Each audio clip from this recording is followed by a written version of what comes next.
se retrouve une nouvelle fois, mesdames et messieurs, pour faire le tour de l'actualité au-delà de nos frontières. Et c'est bien sûr dans 26 minutes en Afrique et dans le monde, cette rubrique qui vient clôturer dimanche, c'est politique.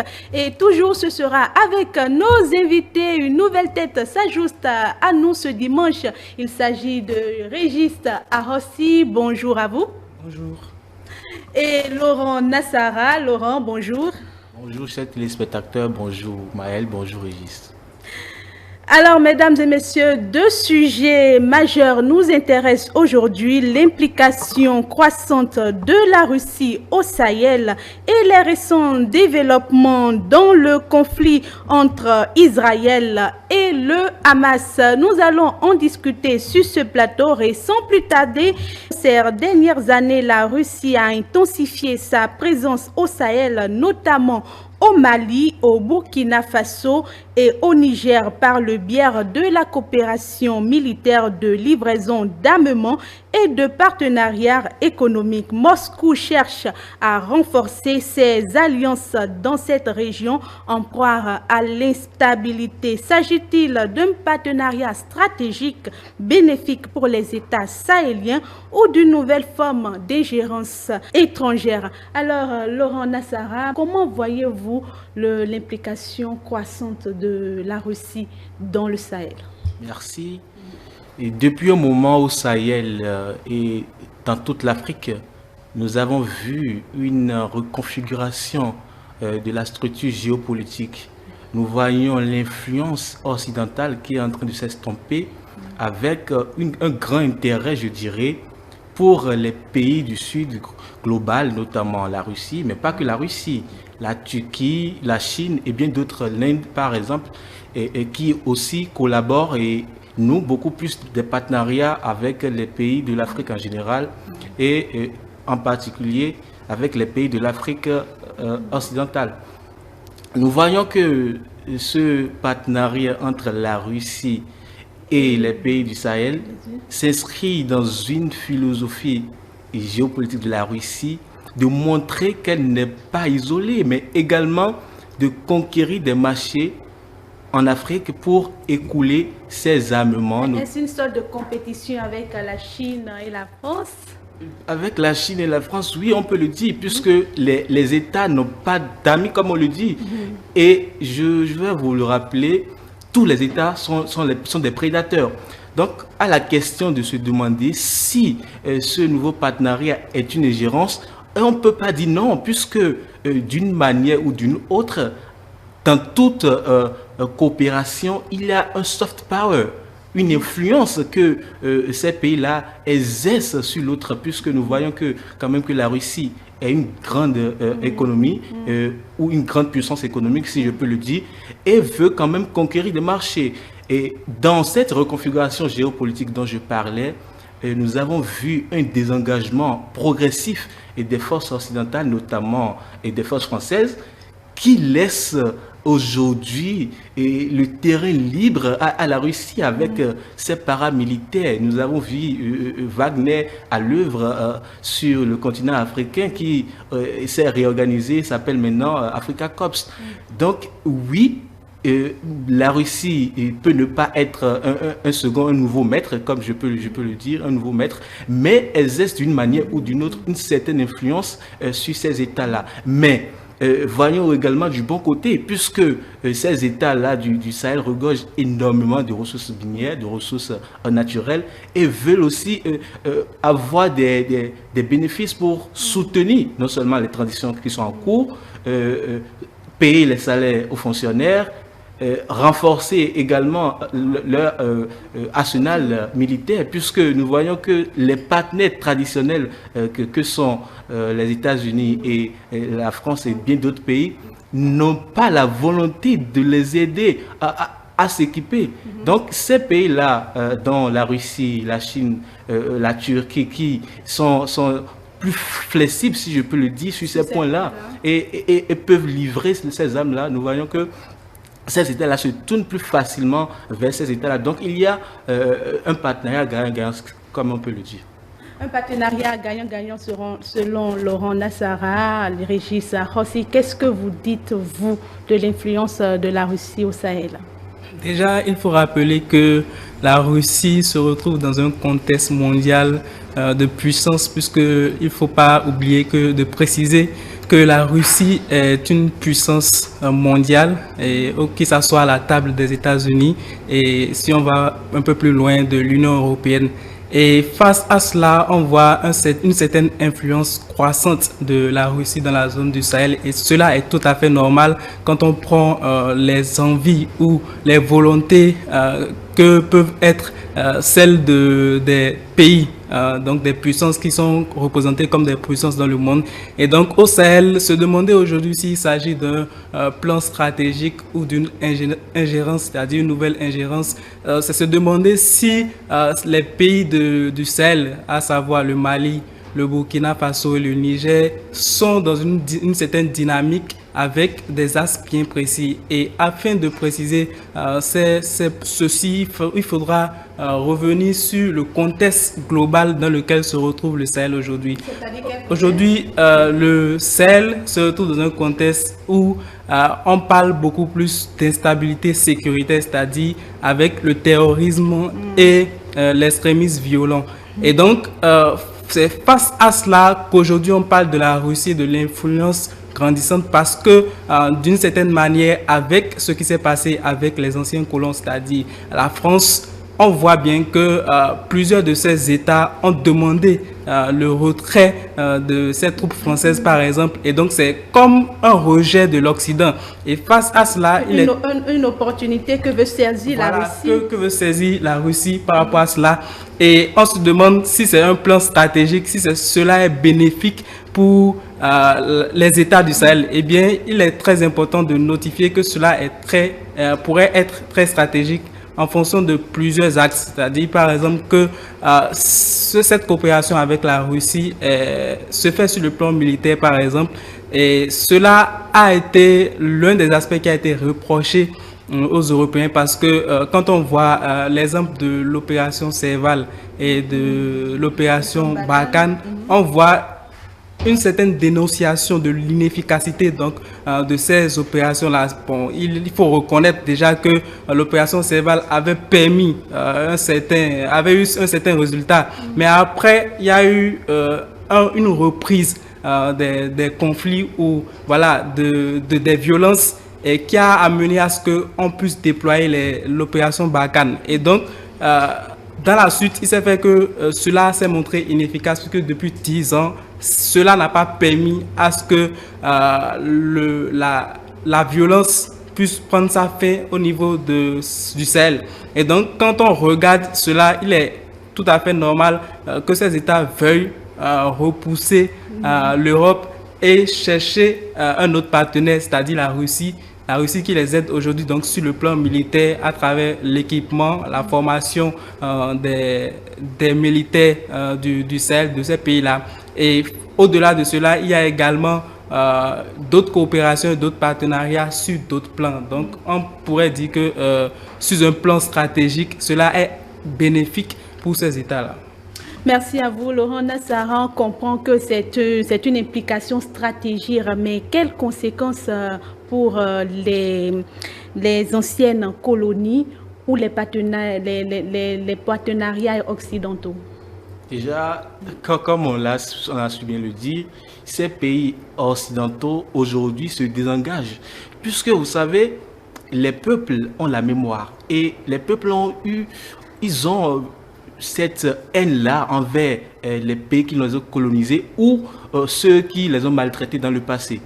La situation au Sahel est identique avec la situation de la Russie avec les pays baltes aujourd'hui, puisque les pays baltes, l'Estonie, la Lettonie et bien d'autres, la Pologne et autres, ont été, même si on ne peut, les Russes ne le conçoivent pas, ont été colonisés, si on peut le dire, occupés par la Russie et l'Union soviétique à une époque de l'histoire. Mais aujourd'hui, qu'est-ce qui se passe? Il y a un rejet systématique de tout ce qui est russe dans ces États-là aujourd'hui. Alors, les pays occidentaux profitent de ce contexte-là pour nouer des partenariats que ce soit militaire ou économique. Donc la Russie veut se venger, puisque la Russie se dit, mais si vous prenez les pays qui sont mes précarés, alors je viendrai dans votre précaré. Et c'est ce qui explique peut-être la présence grandissante de la Russie en Afrique, notamment au Sahel. Et ça aura forcément des effets sur les partenariats existants entre la Russie et ces pays-là, parce que quand vous avez une femme et elle ne vous satisfait pas, mais vous allez en chercher une autre. Si vous avez une femme qui vous satisfait, mais vous n'allez pas retourner vers celle qui ne vous satisfait pas. C'est encore à discuter, mais bref. Justement, même si c'est à discuter, les pays, je dis les pays du Sahel aujourd'hui, même s'il y aura des partenariats entre eux et les pays occidentaux, ce serait plus sur les anciens thèmes. Les thèmes seront plus discutés et ça va leur permettre aujourd'hui de s'imposer à la table de négociation. Et aujourd'hui, leur partenariat avec la Russie va plus les permettre de montrer que oui, il n'existe pas que vous, les Occidentaux. Si vous ne voulez pas traiter avec nous d'égal à égal, mais j'ai d'autres partenaires avec qui traiter et nous allons trouver notre compte. Alors, Régis Rossi, la coopération militaire avec la Russie a-t-elle permis quand même d'améliorer la lutte contre le terrorisme au Sahel? Alors déjà, ce qu'il faut notifier par rapport à cette coopération et à toutes les coopérations militaires en général, et notamment face à ce mal qu'est le terrorisme, c'est que cette coopération ne peut pas être extrêmement efficace sur une courte durée. Il faut évaluer l'efficacité d'une coopération militaire, surtout face au terrorisme sur le long terme. Les forces européennes ou occidentales ont eu l'occasion de mener leurs activités pendant un certain nombre de temps. Et pour juger de l'efficacité de cette nouvelle coopération avec la Russie, il faut donc laisser du temps et se munir donc des éléments vraiment pragmatiques ou pratiques pour permettre de justifier donc de l'efficacité de cette coopération. Si on doit en tenir compte de ce qui se passe aujourd'hui, il y a des succès. On voit dans plusieurs de ces États des forces armées soutenues par des troupes russes qui arrivent à bout de certains conflits de zone.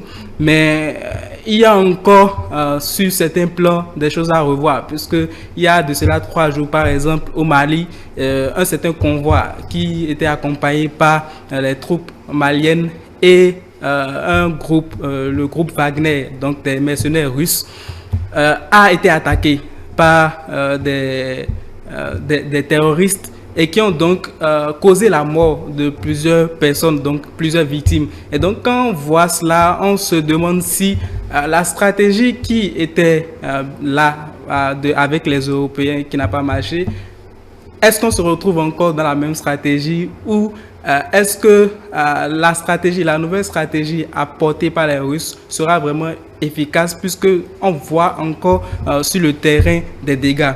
Donc pour évaluer cela, comme je l'ai dit au préalable, il faudra attendre, même s'il y a des dégâts, il faudrait quand même attendre que cette stratégie prenne vraiment du poids dans la zone et que les éléments, tout ce qui est nécessaire pour cette stratégie, pour qu'elle soit efficace, puisse être mise en place. Donc, il faudra donc laisser du temps à cette stratégie russe afin de juger si cette coopération russe est efficace. Est prometteuse pour l'avenir. Pour finir, il faut ajouter que par rapport à cela, par rapport à l'évolution de ces stratégies et par rapport à ce qu'on appelle cette coopération russe, il ne faut pas laisser pour les pays européens, non, les pays du Sahel, seule la Russie comme partenaire fort, puisque après cela pourrait déboucher sur une certaine pression quand on se retrouve avec un seul partenaire. Il faudra par exemple diversifier les partenaires sur le plan militaire, par exemple, et permettre à ce que les États du Sahel ne soient pas... On ne fera pas face à l'avenir à une collision ou à une concurrence, un rapport de force entre les partenaires si eux tous doivent interagir avec un même pays, par exemple. Non, ce que je suis en train de dire, pas une certaine coopération ou une diversification des partenaires, il faut dire que se retrouver avec un seul pays qui a tout le contrôle pourrait amener une certaine pression pour les États du Sahel. Donc, le fait de voir un peu plus loin et de permettre à ce que certains partenaires puissent quand même fournir, par exemple, de l'équipement à ces États pourrait permettre à ce que ceux-ci ne subissent pas la pression des Russes et qu'il n'y ait pas une certaine dépendance par rapport à la puissance russe. Voilà. Merci à vous. En bouclant ce chapitre, Laurent Nassara, je crois que vous n'avez rien à ajouter. Alors, je pense que la stratégie, elle n'est pas forcément russe. La stratégie est malienne avec l'appui des Russes. Et comme l'a bien dit M. Régis, nous devons aller vers la diversification des partenaires pour ne pas se retrouver dans une plus grande influence, puisque l'État ou le pays qui assure votre sécurité peut vous imposer des choses. Et nous avons vu dans le passé. Et c'est ainsi que nous embrayons sur le second sujet. Eh bien, le conflit entre Israël et le Hamas a connu une escalade récente marquée par des échanges d'ultimatums et des tensions croissantes. Les tentatives de médiation et des accords de cessez-le-feu se succèdent, mais une solution durable semble toujours hors de portée. Je reste avec vous, Laurent Nassara. Quels sont les facteurs qui rendent les ultimatums inefficaces? Alors, c'est pas étonnant. Nous voyons que les ultimatums successifs seront pas appliqués d'une part ou de l'autre. Les positions divergent. Le Hamas qui, même s'il n'est pas l'organe politique légitime, puisque nous avons de l'autre côté l'autorité palestinienne, qui normalement est l'organe politique de la Palestine, qui a perdu les influences même dans certains territoires comme la bande de Gaza. Aujourd'hui, le Hamas règne en maître sur la bande de Gaza et a des revendications. Nous voyons que la position, par exemple, de l'Israël est de mettre fin à ce mouvement-là, le Hamas, qui est une menace pour Israël. Mais il n'y a pas que le Hamas, il y a également d'autres fractions djihadistes ou islamistes qui imposent aussi leur vision de la bande de Gaza ou de comment va vivre les Palestiniens. Donc c'est toute une coalition de forces qui règne actuellement sur la bande de Gaza et leur position est ferme que l'Israël quitte les territoires qu'il a occupés, et de l'autre côté, l'Israël qui veut récupérer tous ces territoires-là ou carrément éloigner ces Palestiniens de ces territoires pour avoir une certaine peur, puisque la peur aujourd'hui de l'Israël, c'est de revivre ce qui s'est passé le 7 octobre 2023. C'est cette peur-là qui anime toujours l'Israël. Alors, nous avons vu quand même Donald Trump se lever et a suggéré que les Palestiniens se soient déportés vers la Jordanie, par exemple, l'Égypte, de l'autre côté. La Jordanie, aujourd'hui, nous ne comprenons pas son rôle. Vous voyez, les pays qui se disent les pays arabes ou de la région ne sont pas solidaires d'une part, puisque certes, vous restez... Déjà, vous êtes tellement riches, puisque la plupart de ces États, que le Qatar, la Jordanie, les Émirats arabes unis, sont des pays pétroliers immensement riches, mais ne peuvent pas soutenir ces mouvements-là à s'autodéterminer, juste parce que, au niveau religieux, ils n'ont pas les mêmes visions. Donc, cela les empêche déjà, ou ils n'ont pas envie de soutenir ces mouvements-là. Mais aujourd'hui, la Jordanie se dit par exemple prêt à accueillir des enfants palestiniens sur son territoire. Et cela va à l'encontre même de la volonté de certains Palestiniens qui ne veulent pas quitter leur territoire, ils veulent rester sur leur territoire, puisque ne l'oublions pas, en 1948, après la Deuxième Guerre mondiale, mais quand le Premier ministre britannique, en collaboration quand même avec certains politiques occidentaux, voulait trouver un espace à l'Israël, nous voyons que le territoire qui était au départ réservé à l'Israël était tout petit peu.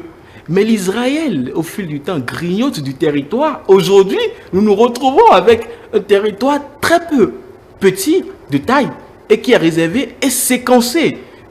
Vous ne pouvez pas aujourd'hui quitter la bande de Gaza où le Hamas est en conflit avec l'Israël et aller en Cisjordanie.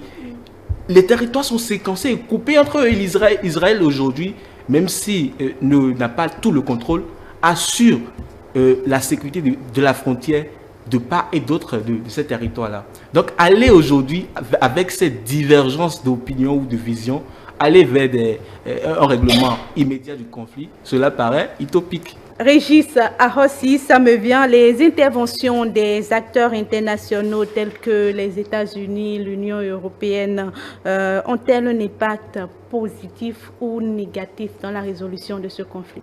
Alors, déjà, par rapport à la résolution de ce conflit, et puisqu'on parle d'ultimatum, il faut notifier que les différentes interventions des partenaires internationaux peuvent favoriser la fin du conflit et aussi, d'une certaine manière, envenimer les choses. Puisque quand on prend, par exemple, l'ultimatum de Donald Trump qui promet l'enfer au Hamas si ce dernier ne libère pas les otages prévus pour le 15 février, promet l'enfer par rapport à cela si ceux-ci ne sont pas libérés. C'est un peu compliqué de voir là une manière de favoriser la fin du conflit, puisque cela a déjà même suscité la réaction du Hamas qui disait que cet ultimatum ne sert à rien et ne sert qu'à envenimer les choses. Et donc, il faudra dire que face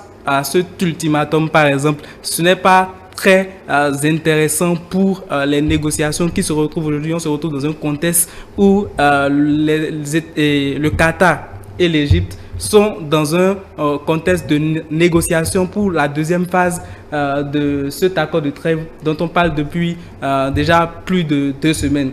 Alors, quand on regarde ces faits, d'un côté, on voit l'ultimatum d'un partenaire étranger, les États-Unis d'Amérique, qui n'est pas forcément favorable à apaiser les tensions, mais de l'autre côté, l'intervention du Qatar et de l'Égypte dans une dynamique de médiateur, puisque c'est de ça qu'il s'agit avec ces États qui sont en train de favoriser donc le dialogue ou les négociations entre les deux parties en conflit, permettent à ce que le conflit puisse trouver sa fin.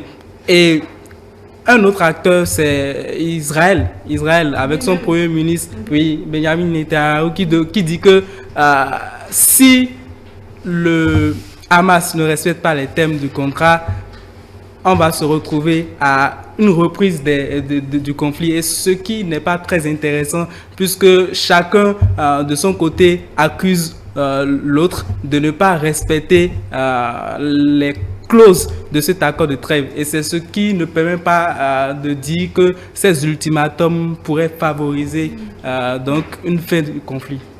Alors, Laurent Nassara, est-ce que ces ultimatums successifs peuvent-ils aboutir à une solution durable? Ma réponse est catégorique, c'est non. C'est non parce que, justement parce que ces mêmes acteurs qui posent ces ultimatums, dans leurs actes, ne montrent pas une volonté d'aller vers une paix. Et comme l'a su bien dit M. Régis, comme il le dit, vous ne pouvez pas vouloir aller vers la paix et sans tenir compte des accords ou des négociations qui sont faites et poser des barrières ou imposer certaines choses à l'une des parties. Nous voyons que Trump, par exemple, quand il est venu au pouvoir, il y a quand même des restrictions qui sont faites à des colons israéliens qui occupaient des territoires palestiniens. Il a sauté ce verrou, M. Trump.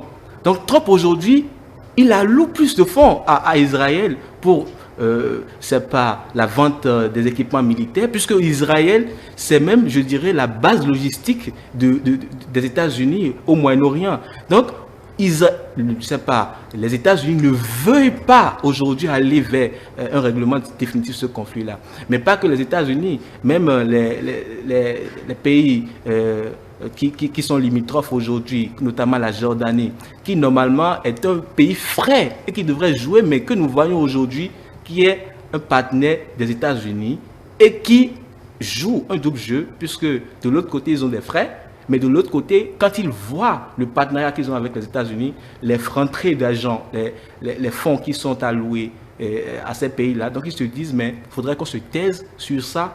Les tueries, ce n'est pas sur notre territoire. Nous allons accueillir des rescapés et c'est tout. Merci à vous. Un dernier mot, Régis Arrossi. Est-ce qu'on en arrivera à une résolution complète de ce conflit ou bien ça va se perpétuer dans le temps? En tout cas, il faut espérer que l'on arrive à une résolution de ce conflit et on peut déjà dire qu'on se retrouve dans une très bonne dynamique puisque cet accord de trêve déjà négocié par le Qatar et l'Égypte permet de se retrouver dans un certain contexte qui est favorable à ce que la paix arrive. Et cela est dans son processus et sur son cours à travers 3 étapes. Nous sommes là à la première phase qui permet à ce qu'on puisse avoir un certain échange des otages et des prisonniers de guerre. Et là, actuellement, on se retrouve dans un contexte où la seconde phase est en train d'être négociée. C'est donc dans cette dynamique de négociation de cette seconde phase que ces nouveaux éléments viennent. Et nous espérons que avant que les choses ne s'enveniment, le Qatar et l'Égypte puissent trouver le bon moyen de ramener les acteurs à la table de négociation afin que ceux-ci puissent respecter l'accord de trêve et ses clauses et afin qu'on puisse se retrouver dans un contexte qui permette véritablement la paix. Merci à vous, mesdames et messieurs. Le temps ne nous permet pas, on voudrait bien décortiquer de fond en comble cette question sur l'Israël et le Hamas. On va peut-être y revenir une prochaine fois sous une autre forme. Merci de nous avoir suivis. Nous avons parlé de la présence grandissante de la Russie au Sahel, également du conflit Israël-Hamas. Les ultimatums successifs peut-il aboutir à une solution durable? Vous avez écouté les échanges avec nos invités. Merci à Régis Arrossi qui était de la partie avec nous. Merci Laurent Nassara. Une fois de plus, merci à vous également, chers téléspectateurs. Dimanche politique, ça se poursuit. Vous retrouverez juste après nous le débrief. Vous pouvez nous retrouver également sur nos différentes plateformes, notre site internet www.etelebene.com, notre page Facebook eTélé en direct, notre compte IS eTélé Live, notre compte YouTube eTélé Bénin et via notre application iOS et Android que vous pouvez télécharger eTélé Bénin, eTélé avec vous, pour vous et à dimanche prochain.